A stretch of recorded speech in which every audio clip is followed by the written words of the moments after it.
matatry din natin to ngayon. With them. Ayan. So, dahil matagalan natin gustong itry, tapos konti lang yung pila dito ngayon. So, tatry na natin siya for today. So, marami pumipila dito kasi sikat nga daw itong kainan. Okay, so, try natin kung talaga masarap siya.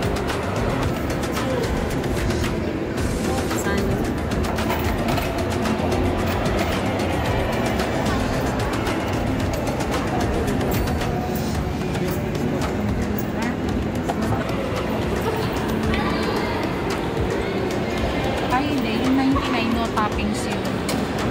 Yung may toppings. Yung talagang ice cream na. Yung 129 may toppings.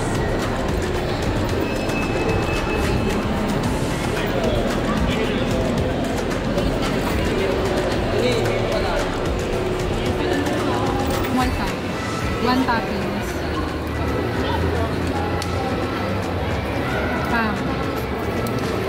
Wala po yun. Tatlong bibili ko. Tatlong dito.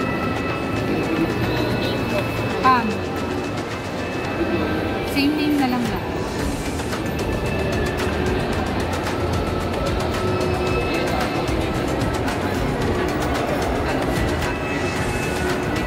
So, okay tayo makili dito ng fruits or pero pwede.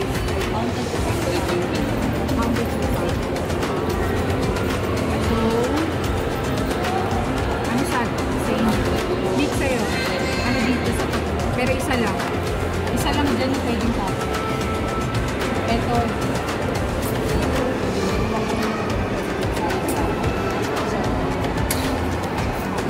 Medyo pricey, pero tingnan natin ito.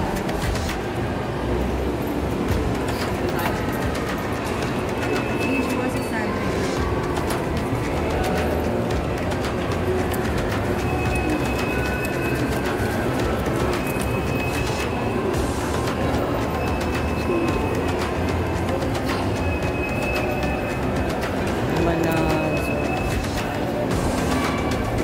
So ito magtatanggal pa si Miko ng buto. Tatanggal ka pa ng buto dyan. Dapat hindi ko higulo. Pwede ko nga palit? Ito yung sa akin. Mingo. Ito natin. Let's taste it. Wait lang. So syempre, titikman ko muna to. Bibidyoan ka ba? Maduluhan. Bago natin to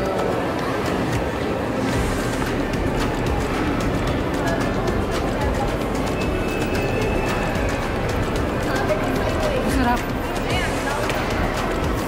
Kasi yogurt pala to, so masarap. So tingnan natin kung masasarapan yung kapatid. Bigay natin sa kanya.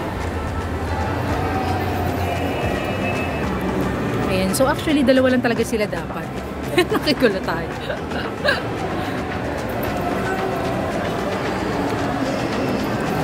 Ano, masarap diba? Try mo itong may ano, may yung fruits. Kasi iba yung sayo, parang manats yung sayo eh. Sa kanya may buto. Ito, tatry niya yung main. Actually, masarap kasi milky siya. Kaso naglalaban yung fruits tsaka yung ano. Dapat i-mix to? Oo. Sarap.